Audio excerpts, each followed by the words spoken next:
with milk and honey. Glory, glory, glory to the Father for making you a nation, a joy forevermore. Amazonia, land of freedom, you shall live in plenty, meeting our needs. And your children shall be like the stars above. The Most High God be the watchman of this nation. Ambazonia, land of freedom, you shall live in plenty, meeting our needs.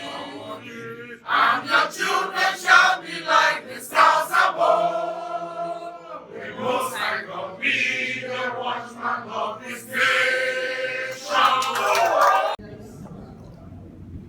In terms of your security issue in the Amazonian fighters or the Amber Boys, what I hear is they are there. They have risen up legitimately in the case of being able to provide defense, sense of security, etc. But they are, at the end of the day, far more organized than what is portrayed out there. So they are far more organized than they are perceived to be, and that there are possibility of getting into discussions with them in an organized way. Yes. I think I heard a very interesting point that actually the people that should be the spokespeople are political leaders rather than military leaders. That the military leaders are willing to be subordinate to the political leaders. Yes. Correct. Who Yes. are to be found in prison and in the diaspora. Sorry, yeah, thank you.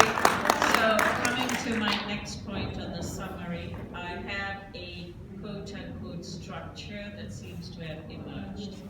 There are Amazonian leaders in prison. Who are your leaders? There is an interim government. There are supposed to be, or you are trying to figure out from that who your negotiators will be, and that you have a quote-unquote fighting force in that order. As to whether the clarity of that structure has been completely fulfilled is not clear yet, okay? But I do want to, sorry, go ahead. Defense force, okay. So leaders in prison, an interim government, and then you are trying to establish a set of negotiators who are the voice of those leaders from the diaspora. Is that correct? It is that you are not looking to have separate negotiators, but you want your leaders to be released or as part of the negotiation. Madam Moderator, you are summary number 2. The way you used the word Ambazonia. Can you just read it again? Needs correction. I think we should go by what we decided yesterday. The Southern Cameroons. It's the territory of Southern Cameroon, in brackets, ACA, or also called Ambazonia. Okay. You can add that. Is my note taker taking this down? It should be Southern Cameroon, territory of Southern Cameroon. Sorry, is the note taker taking this down? Yeah, thank you. So the territory of Southern Cameroons, also known as Ambazonia, and their fighters are more organized, yes, than it has been perceived. And you have leaders in prison who you want to be at the negotiating table. I want to just recall something from yesterday's discussion, and that is that the link between your political and your defense force has to be really tight, because your ability to deliver on your agreements is going to be based on that cohesion. Okay? So, correct, did you have anything to add to that summary? No, that's fine. So that's it for this session. I like to just provide a 1 or 2 minute walkabout in this room just to stretch your leg before we start the session. Good afternoon. My name is Fru Kimbeng, host of African Hour. This is a unique privilege. We just had so many attendees at the conference discussing the crisis in southern Cameroon, Ambazonia. And I think this is a godsend. I have, I would say, my sister, Your Excellency, Ambassador Koyo Toyo, Chairperson, African Women Leaders Network, Nigerian former member of House of Representatives, Calabar, Odun Pani Federal Constituency, and former ambassador to Ethiopia and African Union. It is quite an honor, and I'm humbled that you were here to attend this conference. I listened to the powerful message, and your contribution was really awe-inspiring. And I could just say that, in fact, people like you, and we want many people like you to stand up and advocate for the rights of suppressed people, and particularly our African people who are being marginalized and, ironically, supported and killed by other Africans. You are very welcome, Your Excellency. Could you introduce yourself and say something to my audience and viewers? Thank you. Thank you very much for this kind invitation to have a word or two. I've worked in the African Union, and I'm very familiar with the context of the struggles in West Cameroon or Southern Cameroon. And being someone from Calabar, we are directly affected and impacted upon by the crisis in the region. And it's on account of that, when I was invited to this meeting, I took time off to come and talk about the way in which Nigeria sees the conflict, but more importantly, to talk about the human implications of the conflict on the human beings and the many people who have had to leave the Cameroons and relocate to Nigeria, particularly my part of the country. And just to underscore the fact that this is a crisis that has a human face, because of the huge humanitarian issues that are related to the crisis. I don't think there's enough being said about just the numbers of people who have left the Cameroons and left their homes and who are living as refugees and persons in displacement, and what is being done about them. I think that this is an area of work which is in some ways overwhelmed by or overshadowed by the crisis in the northeastern part of the country, of Nigeria and parts of the Cameroon, so making it difficult sometimes to pay attention to the crisis in the south. So my point of coming to this meeting was actually to come and reiterate that point, that this is a crisis that's not just about independence, self-determination, and the needs of the Ambazonian people or the southwest or the southern people. It's also about the needs of the citizens that have been taken out of their homes. Thank you very much. But as an African mother, and I would say also my sister, you could not see the bloodshed or read the bloodshed, what is going on in Cameroon, and that will not touch you. Yes. So I feel that sister born for someone who is visiting. You are not based here in Boston. Visiting, and I know how much time is of essence for you, because you have to go back. For you to take that time and attend this conference, whilst there are many Southern Cameroonians here in Boston did not see the value in that, I just say thank God. God Almighty who brought you here will continue to bless you and take you safely. So this conference, what advice can you give to mostly Southern Cameroonians in the diaspora? Because the people in Cameroon, our brothers and sisters in Cameroon, are paying with their lives, blood, as you mentioned, some are in the forest. But we have actually adopted this internet fight, and people go there and make a joke of people's life. What advice would you give to us in the diaspora to take this matter serious? Well, I can say that I am not in the forefront. I'm not in the battlefront. I'm not inside Cameroon seeing what is happening to people's life. But I do hear from people who have left your country to come and live in my country. And I can tell you that many of them are living in my country. And they are living in very deplorable situations, because they left home with little or nothing. and so difficulty in terms of resettlement and all of that. So my point to them is, look, this is a crisis with a human face. Stop thinking about this as rebellion. Stop thinking about this as confrontation. Stop thinking about this as, oh, these are people who are sitting in the diaspora and just having a conversation between themselves. There are huge human consequences. Many people haven't been in school. Children haven't been in school for years. This has affected. You can imagine a whole generation of 2, 3, 4 years of people whose education has been disrupted. This is going to have long-term implications for even the region and for the country. The interwovenness of our two countries, historically and more physically and culturally, suggests to me that there are many things that we are losing out on.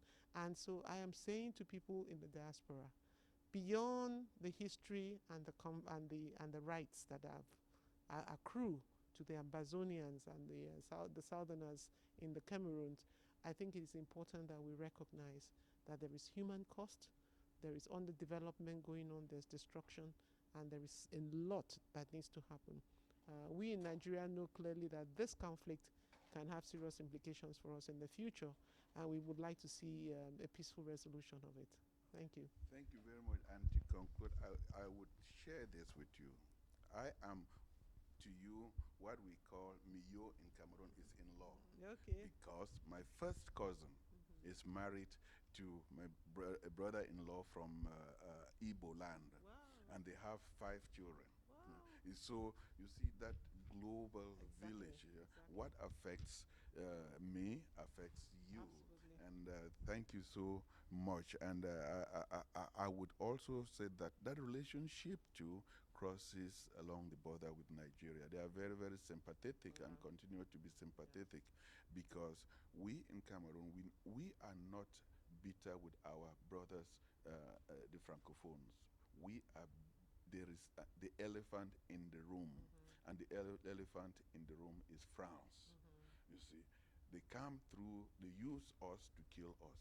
Yeah. So what were your, I wanted just to underscore that you know, I am speaking to a sister. Yes. So I feel you. privileged. Thank you. Thank you very much. So, yeah. Thank you. So what are your general impression about the conference today?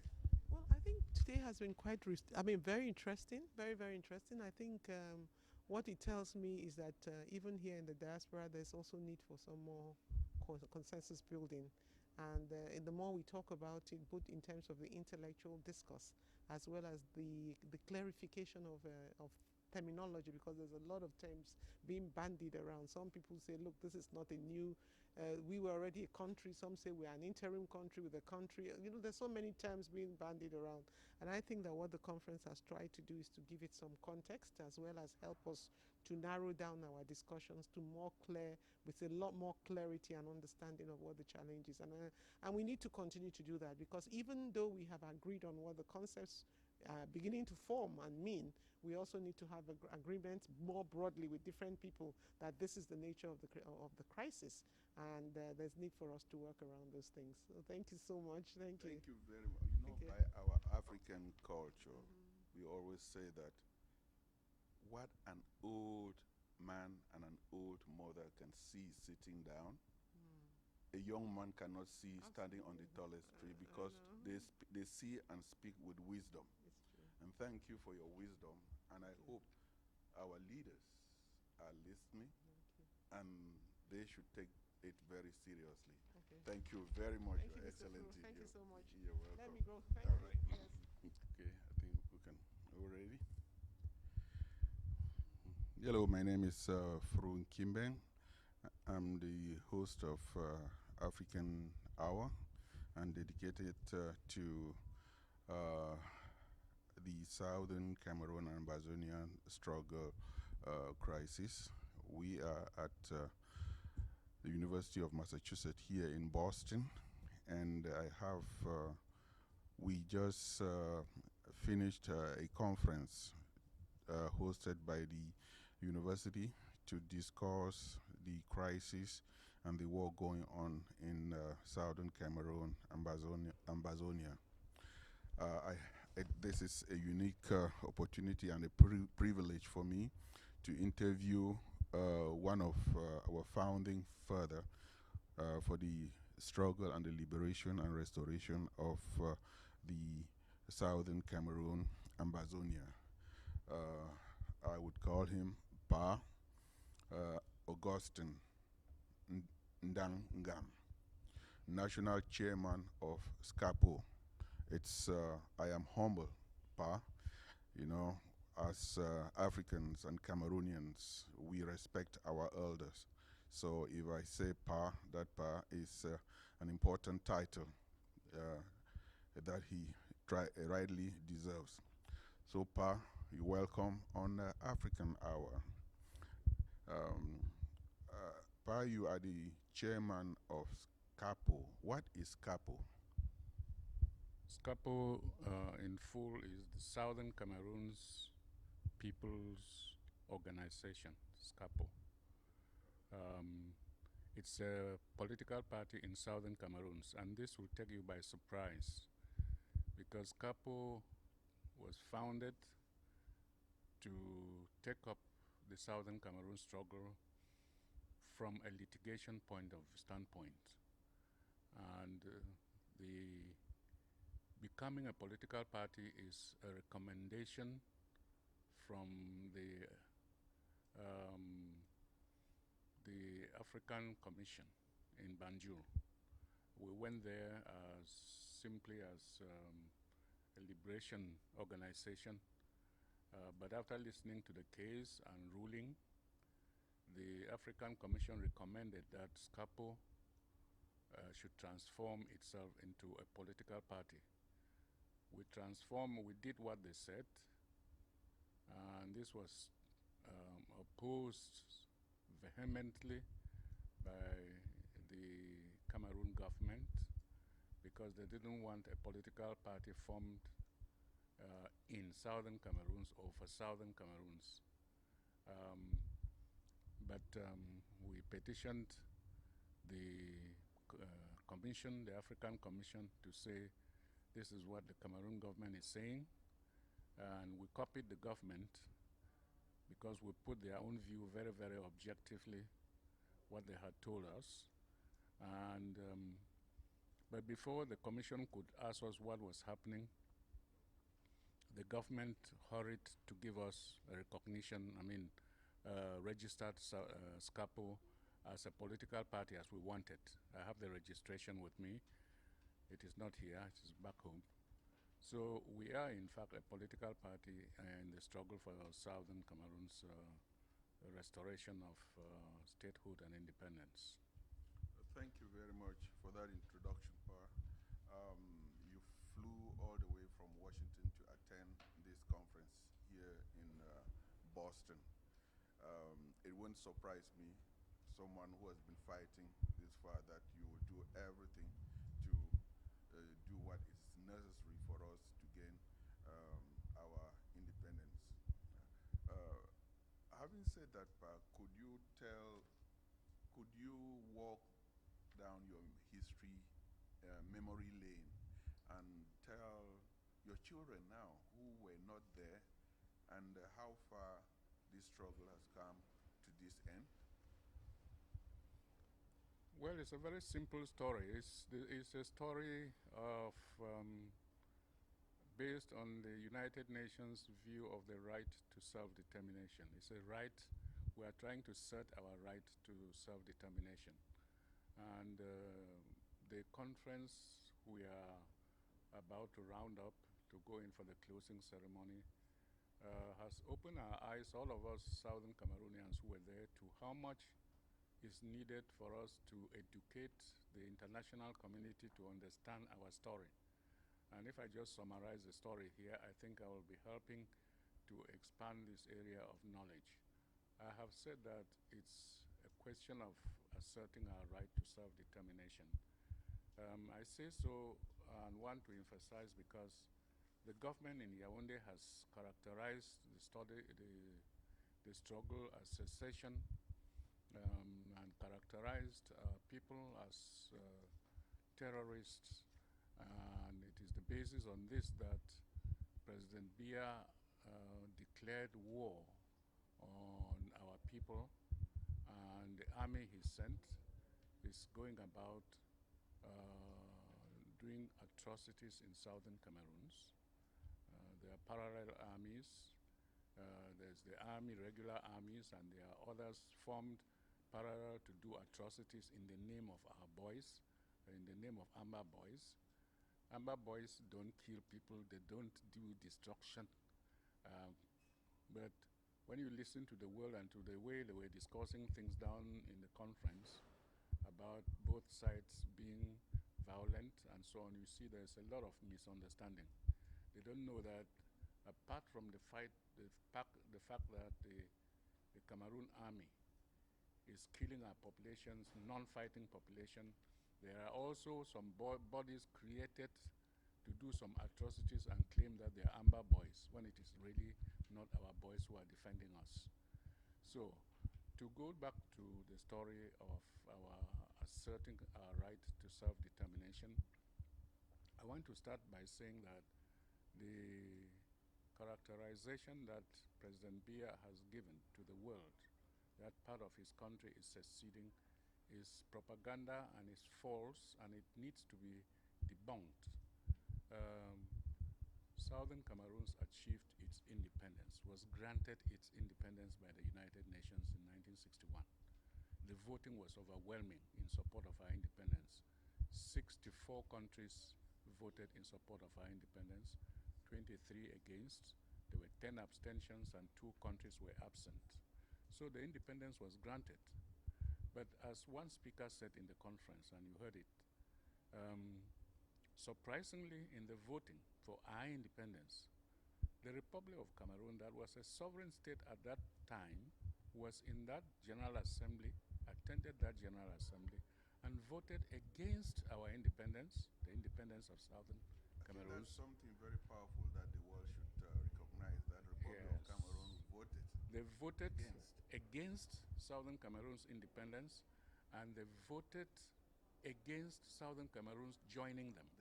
This is part of the story that the conference has not actually gone into it. So they voted, if I understand you very well, they voted against Southern Cameroon having its independence. Yes. And they also voted against Southern Cameroon joining them. Yes. So this assertion today about yes. Cameroon is an indivisible is just fake. Yes. The story that Cameroon is one and indivisible, if they are saying that, thinking that Southern Cameroon is part of their country is absolutely wrong and illegal. Okay. They are saying it from the point of view of the annexation of the Southern Cameroons. It's illegal. But if they are saying Cameroon is one and indivisible, respecting the international boundary that divides us, and talking of their own provinces, and so on, that is okay by us. We have nothing to do with it. Okay, but let me, I think as the youths of today, I think we have talked so much about the history. Yes. And wherever we meet today, we still go back into the history. Yeah. What is the strategy that today's youth, times have changed, how can, what information would you give to today's youth? Because this is a movement. It is in the minds of our children. Tomorrow you and I will not be here. Wow. We have fought this fight up to this point. Yes. What message will you give to them? Because this is their future. Yes. And the future of where we came from. That is our identity. Yes. We were talking about culture in there. I grew up being told that your culture is your identity. Yes. Our identity is being diluted. What message and what strategy can you tell them of today to be fighting this forward? Well, this is a very, very important and crucial question. I think first of all, before I say anything, I have to sincerely thank all the fighters, the youths, as we're trying to push in that conference. These fighters are not aggressive. They are not the ones who initiated that struggle of fighting. They did not pick up arms to say, we're fighting for our independence. As we try to explain, they picked up arms to defend their parents who were being attacked. They saw people being shot anyhow on the street by soldiers, killing people who were unarmed, non-fighters. And in the course of this struggle, we have seen what the United Nations, the international community describes as war crimes, which nobody is investigating because they don't allow journalists like you or others who were inside there to go in and investigate. Even United Nations people are not allowed inside there because they will see the truth. After thanking our brave fighters and what they are doing, I will say that the struggle has to continue. It has to continue until we clear out those occupying our country illegally. This annexation is not something, if we keep quiet, Cameroon will claim us as part of its country forever. But what they are doing is illegal, is not supported by international law. Annexation is a crime in international law. And if we give up at this moment, we are finished. We have kneeled to them, and they'll claim us forever as part of their country. That 2 cubes of So sugar there is no turning back. What I have to tell our youths and all at home is that there is no turning back from this point until we clear out those illegally in our territory. That territory is not theirs. If I go back to what happened in history, very important point, before the plebiscite, the two states went into agreement, and that agreement was signed by Ahidjo and on our side by Foncha, that if we voted in the plebiscite to join them, we were going to form states of equal status. These states, their own and our own, will be equal in status. Now, what does it mean? Like in the United States where we are, it means, yes, a federation. It means, as we have it in the United States, a state like Delaware, or a small state like Rhode Island, has the same power in the Senate, 2 representatives, as the New York, or as California, or as Texas. Right. They are of the same strength. Okay. So, yeah, so that point, if these people were people who respect law, if the Republic of Cameroon was people who respect law, not only would they have voted to support one powerful information which I would like to you is, if I visit the village in Bali, I cannot just walk and see the phone. I have to go through what they call Inchenda. What is, we in the diaspora, we fight on social media. You see, what is the strategy? If I go to Mancon, I cannot just walk and see the palace. To the phone, I have to go through Inchinda. This conference, there are no white people there. Why did we leave Cameroon? I thought we would come here and meet with the average American so that they share our pain. We talk so much amongst ourselves. How can our struggle get out of to meet the main media? You are in this country, you have seen the Me Too movement. It starts from grassroots up. Why can the leaders in this struggle engage the average Americans, those that we go to school with? They are our in-laws, so that they can carry our message to the media and to the leaders here. I see, we say, CNN, the world has not. What is the strategy to change the narrative? We have been doing the same thing for 30 years. If you could imagine the Me Too movement and the Black Lives Matter, it didn't start on the top. It started by the average man. Once the average man goes on the street, it calls attention to the politicians. What is the strategy of Ambazonian around the world? You know, the point of action by the population and so on is a key point, and this problem cannot be solved because this problem cannot be solved until they recognize the aspirations of the people. And the aspirations of the people is what happens if they come out en masse, as is happening anywhere in the world, and show the world that this is what we want, or say what they want publicly. But if you will recall, 2 incidents on the 22nd of September 2017, and on 1st of October 2017, the whole population of Southern Cameroon was out on the streets everywhere in southern Cameroon. They were out on the street. And what happened? Typical of the regime in Yaoundé, who don't know that kind of peaceful demonstration, who were marching everywhere in southern Cameroon with peace plans to show that they were peaceful marching. They were met with arms. Yes, Papa, I understand. I'm talking about we who are in the diaspora. Yes. Most struggle. Yes. People have left their home country, come to America and mobilize the American where there is power. Yes. What? I mean, we are still, people at home are doing So wonderful. far the strategy here What has are we not worked doing? because of what you are saying now. Yeah. So we that are is- approaching the wrong Yeah, people. hold on. Okay, I think we are wrapping this up. Pa has to rush to the airport. He came to attend this wonderful Hello. conference. So we are actually winding down, and I think that it is important to hear the views of those participants and people who probably were involved in organizing this conference. And it's my pleasure to ask Professor Bridget Thibault to introduce herself. Thank you so much, Brother Kimbeng. My name is Professor Thibault Bridget. I'm from the sister campus, University of Massachusetts at Dartmouth, and it is my singular pleasure to be on this beautiful campus. Now, if I were to change campuses, this will be the place. Just look at the view in the back. But, you know, sometimes when we do good collaborations such as this, it's very fulfilling. And when my sister and colleague, Dr. Kiki Idozi, mentioned this conference and forwarded my name as part of the planning committee alongside my brother, John Fobanjong, and Susan Gaze and Padraig that came all the way from different places.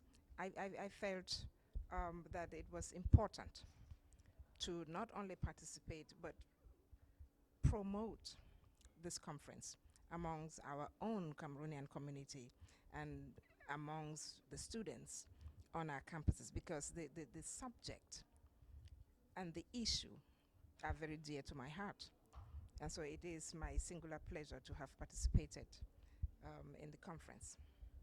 Thank you very much, Professor Thibault. It's not, I've seen you on, you are an activist, you are a sister, and you are passionate. Not only passionate, you are very compassionate about the struggle and to see our homeland free.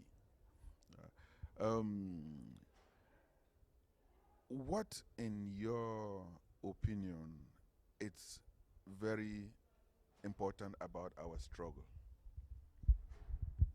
I think our struggle seems to have come full circle, because from the 60s, when the struggle really started, because it started at independence, or the so-called independence, our people have been fighting to remedy some errors of the international community or the UN or the UK for that matter. And from that moment till now, we've been struggling. And so what is important in our struggle is the common goal that we all have as Southern Cameroonians, to see our people free, to restore our stolen independence and nationhood, and to see that everybody across board, from market women to Okada boys to lawyers and teachers to professors, everybody is involved. It is a people's movement, and that is what is really, really interesting about this struggle. Professor Thibault, not to cut you short, you know, Africans, I was amazed to ask some Africans, they didn't know that Cameroon is a bilingual country. Is that intentional? Because all around the world they think that Cameroon is only French speaking.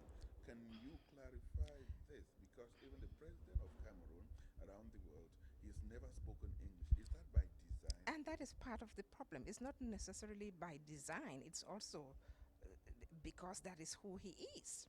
He doesn't speak English. And because he doesn't speak English, and Cameroon is supposed to be a bilingual country. In fact, the country is bilingual.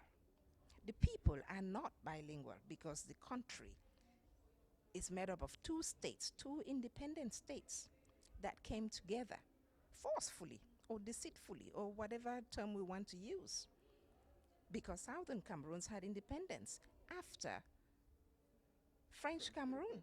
La République du Cameroun had independence in 1961, January 1st. Southern Cameroons had the independence 1st October 1960. Two separate states, one English, one French. They came together under very dubious circumstances. We're not going to get into those circumstances now, but suffice it to say that when, you know, the kind of independence that was offered, independence by joining Nigeria or by joining La République du Cameroun, leaving out that third option, using all kinds of excuses. That third option is complete independence. And so to offer that, oh, the Southern Cameroons was a small territory, it couldn't be viable, that is all fallacy. Because Southern Cameroons is larger than Liberia, is larger than Gabon, larger than all these other countries. Larger that than Kuwait, exactly, 94 countries exactly. in the world. And so that wasn't the issue. It was a deliberate act.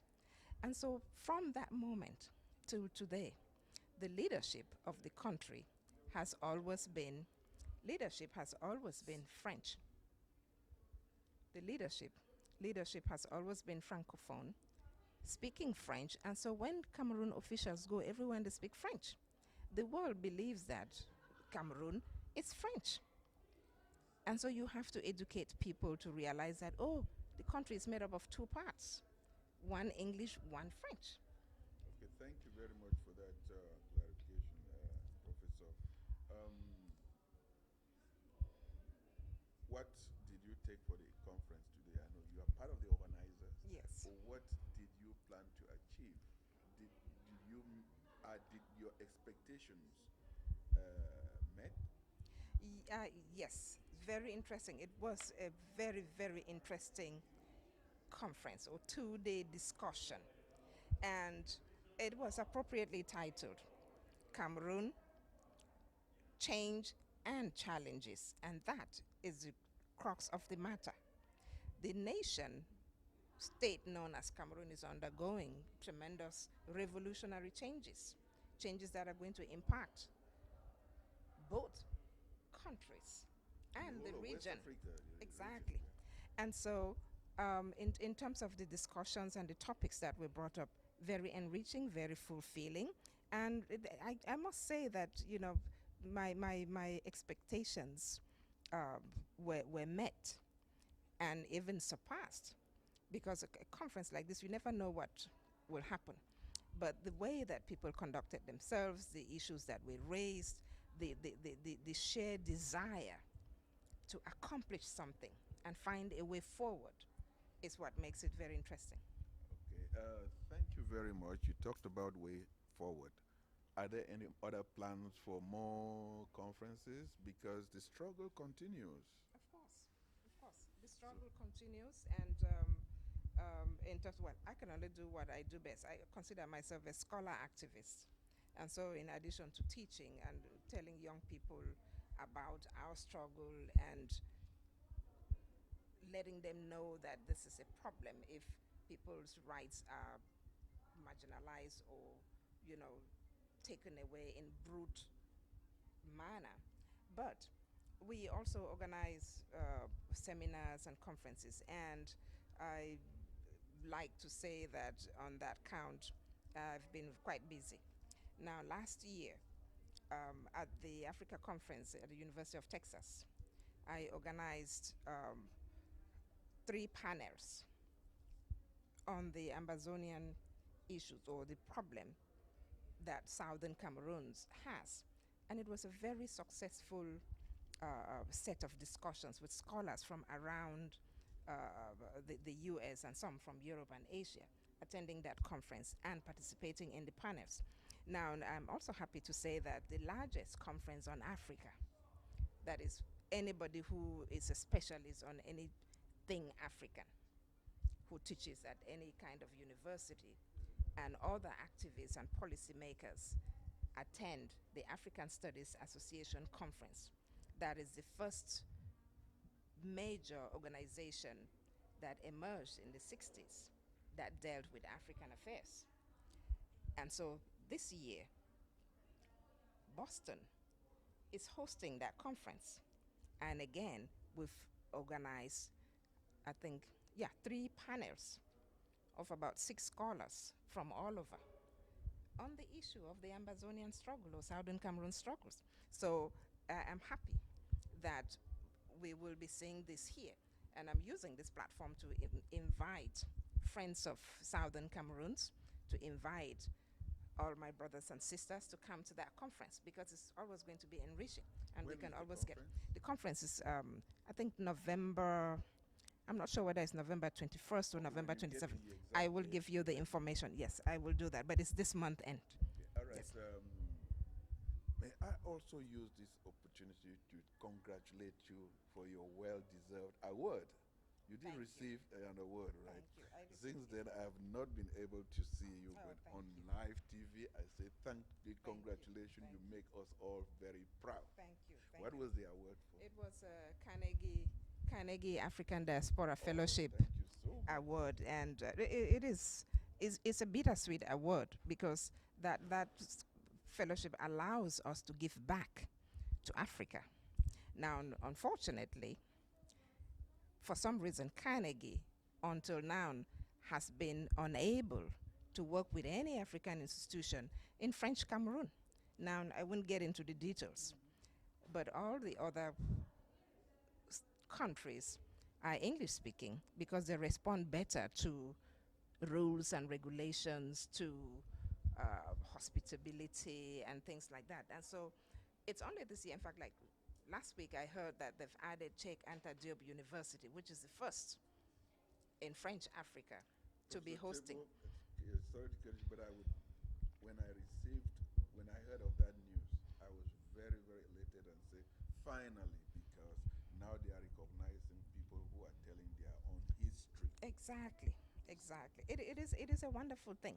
But I was going to say that, it's a bittersweet award for me, because it enables African scholars in the diaspora to go back and give back to Africa, transforming the brain drain to brain circulation. And in my case, I can't go home. I can't go home, and that is the sad part, because every time I set foot in Nigeria, and I'm working with all these kids, and I said to myself, I could be in Bamenda, I could be in Boya, but I can't. But the hope is that we will succeed. We will overcome. Our luta continua. We will succeed. Very much, and you heard it from my sister, Professor Tebo Bridget. Thank you so much. Thank you.